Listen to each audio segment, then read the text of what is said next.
Bonjour à tous, je suis Thomas Pesquet, à bord de l'ISS pour la mission Proxima. Dans l'ISS, les astronautes travaillent beaucoup. Mais comme vous sur Terre, on peut profiter du dimanche pour se reposer, profiter de la vue de la Terre depuis la cupola, pour lire un livre ou pour écrire à nos familles. Aujourd'hui, je voudrais féliciter tous ceux qui ont répondu au concours lancé par le CNES en envoyant des dessins, des photos et des textes pour illustrer leur vision de l'exploration spatiale et la partager avec moi. Vous avez été nombreux à participer, ça fait chaud au cœur de voir à quel point l'espace vous inspire. Voilà le dessin gagnant. Il est très sympa. Bravo à Lorenzo Prati, 6 ans, qui habite à Wittenheim, pour son imagination débordante et son coup de crayon. D'autres ont préféré prendre leur smartphone ou leur appareil photo et jouer avec les logiciels de traitement d'images. Voici la photo gagnante. C'est celle de Jessica Pouilladou, 13 ans, Beaune-les-Mimes. Pas mal, non? Enfin, parmi tous les participants, des écrivains en herbe ont été inspirés par le sujet.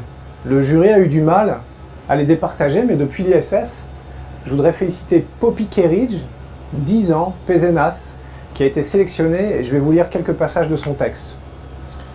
Je m'appelle Poppy, j'ai 10 ans et je vis dans ma navette spatiale depuis que je suis toute petite. Je suis ce qu'on appelle un bébé de l'espace. Je suis né ici dans le vaisseau CX-128B.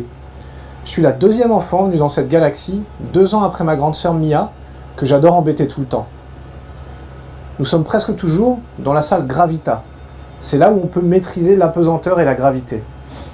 Avec un petit bouton bleu, je contrôle la gravité pour énerver ma sœur.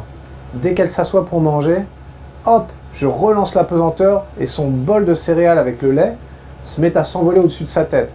Poppy, arrête tout de suite, remets la gravité. Et bim, gravité remise et douche de lait froid accompagné de ses céréales pour son petit déjeuner. Hier, on a passé 3 heures à faire du ping-pong volant. C'est génial. On enlève la gravité et la balle se déplace tout doucement alors qu'on essaie de taper de toutes nos forces. Ce qui nous laisse le temps de faire des figures de danse pour la renvoyer. On a même inventé une chorégraphie pour celle qui gagnera le match, mais on n'arrive jamais à finir, les points durent tellement longtemps. L'après-midi, on a le droit de faire ce qu'on veut après avoir fini nos devoirs. Mia en profite pour lire, toujours lire. Moi, je préfère regarder la Terre. Je l'observe depuis la salle de contrôle. On a une vue incroyable. On dirait que la Terre brille tout le temps. Avant de m'endormir avec Mia, on regarde toujours la Terre pendant un moment depuis la fenêtre de notre chambre. On espère quand même y aller bientôt pour jouer avec d'autres enfants de notre âge. Je trouve ce texte très chouette, plein de poésie. Et finalement, ça me rappelle un peu ma vie à moi à bord de l'ISS. Je suis ravi que l'espace inspire tant de créativité et je félicite tous ceux qui ont participé à ce concours et qui suivent les activités des astronautes dans l'espace. À bientôt!